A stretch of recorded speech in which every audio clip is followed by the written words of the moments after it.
खुलुमबाय बयनिसिमबो नोंथांमोननि थाखाय माखासे खौरांफोर लानानै फैलायबाय आरो चेनेलाव गोदानब्ला अन्नानै चेनेलखौ साबस्क्राइब खालामनानै लादो बेल आइकनखौ एलाव होनानै ला जाहाथे नोंथांनाव सिगां नटिफिकेसन सहैग्रोयो दानिया खोनासंलांदो गिबि खौराङाव दङ बर' समाजाव दासान्दि बिसि फिसा थाखानाय हौवाया गुबुन हिन्जावखौ लानानै खारनाय आरो फिसा थाखानाय हिन्जावाबो गुबुन हौवाजों दोनखारनाय खारफालांनाय आखुवा हारि आरो समाजखौबो गुबुंले खालामगासिनो दङ।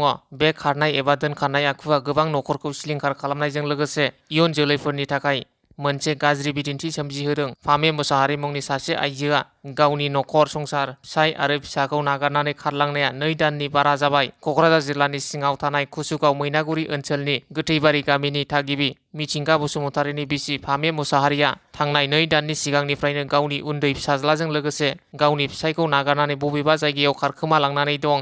फिसाय मिथिंगा बसुमतारीया खौरांगिरिनि सोंथियाव फोरमायदों दि सिगां समावबो फामे मुसाहारिया सोरबा सिनाय मोनै हौवाजों खारफालांबायमोन आरो दाबो बेबादिनो सोरजोंबा खारफालांदों होनना सन्देह खालामदों होननानै फोरमायदों। बेनिखायनो दायो गावनि बिसि फामे मुसाहारिखौ जेरावखि थाहैया मानो न'सिम गिदिंना फैफिननो खावलायहरदों।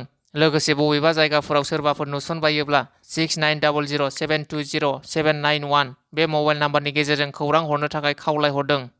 नैथि खौराङाव दङ गेलेनाय बिथिङाव बर' हारिनि मोनसे जोबोद बाखनायथाव आरो गोग्गाथाव खौरां। माहारियारि थाखो गेलेनायाव 3 गेलेगिरिफोरा मेडेल देरहानो हादों। 33थि सेनियर नेशनेल उसु चेम्पियनशिपआव बर' हारिनि 2 उसु गेलेगिरिया सनानि मेडेल आरो सासेया रुफानि मेडेलखौ देरहानो हादों।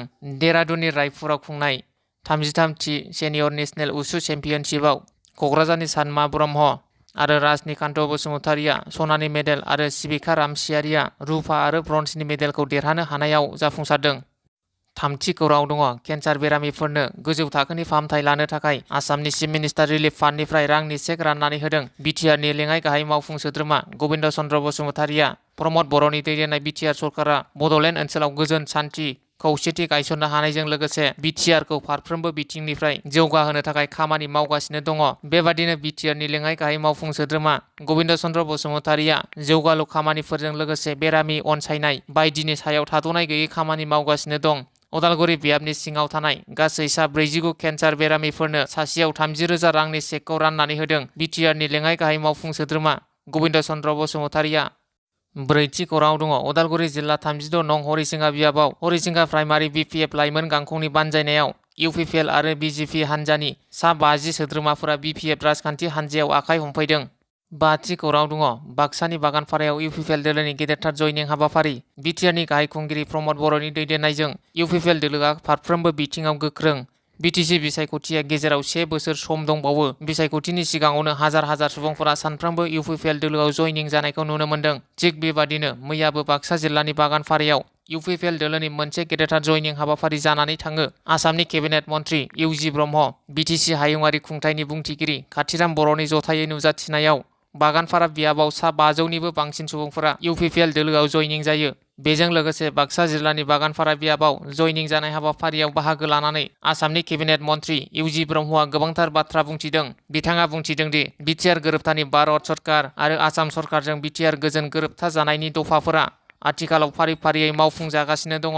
प्रमद बर'नि दैदेननायजों बिटिआर हालामाव गोख्रों जौगाथायनि खामानि मावनायनि अनगायैबो बारग' एनडिएफबिफोरनि जेंनाफोरखौ फारि-फारियै फोजोबनो खामानि मावदों। बारग' एनडिएफबिफोरनो राङारि अनसुंथाइ होनायजों लोगोसेनो बिथांमोननि केसफोरखौ फारियै फोजोबबोगासिनो दं। जेलाव थानाय एनडिएफबिफोरखौ थाबैनो उदां अख्राङाव लाबोनाय जागोनखौ फोरमायथिदों आसामनि केबिनेट मन्त्रि इउजि ब्रह्मआ।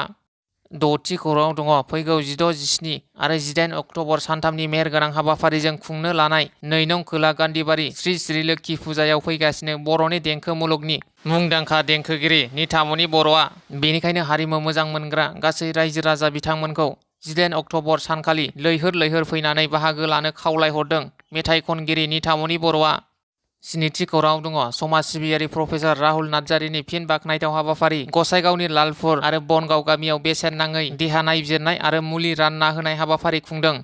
यग गुरुकुल आसामनि मददजों आरो समाज सिबियारि लोगोसे नार्जारि फार्मनि गाहाय प्रफेसार राहुल नार्जारिनि दैदेननायाव गसाइगाव महकुमानि सिङाव थानाय सराइबिल ओनसोलनि लालपुर आरो बनगाव गामियाव बेसेन नाङै देहा नायबिजिरनायजों लोगोसे नांगौ जानाय आयुर्वेदिक मुलिफोर रानना होनाय हाबाफारि खुंफुंदों। नार्जारि फार्मनि गाहाय समाज सिबियारि प्रफेसार राहुल नार्जारि बिथाङा फोरमायनाय बादिब्ला गोबां रोंगौथि गोनां डक्टर माजुलिनि डक्टर हिमांशु बरुवा बिथांजों लोगोसे बिथांनि देहा फाहामगिरि हानजाजों फैनानै बे बेसेन नाङै देहा नायबिजिरनाय हाबाफारियाव बाहागो लाफैदों।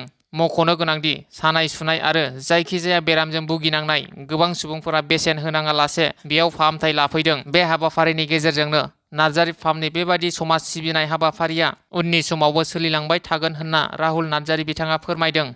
8थि खौरां दङ। क'क्राझार जिल्लानि फकिराग्रामाव गिख्रंथाव जाब्रबथाय। दावखोलांनाय राजधानी एक्सप्रेसजों सौग्रावना सासे फरायसाया गोब्राबै जोखोम जादों। शुक्रबारनि मोनाबिलियाव क'क्राझार जिल्लानि फकिराग्रामाव मोनसे गिख्रंथाव जाब्रबथाय जायो। फकिराग्राम फरायसालिमानि BA 3थि सेमेस्टारनि फरायसा मासुमा बेगमआ सानजा फारसे दावखोलांनाय राजधानी एक्सप्रेसजों सौलुनजानानै गोब्राबै जोखोम जायो। फरायसाफोरा डक्टर आरो मावफारियाफोरनि अजद होनायनि थाखाय फकिराग्राम देहा फाहामसालियाव हेंथा दिन्थिफुङो। जोखोम जानाय फरायसाखौ क'क्राझार मेडिकेल कलेज आरो देहा फाहामसालियाव थिसननाय जायो होनना मिथिनो मोननाय जादों।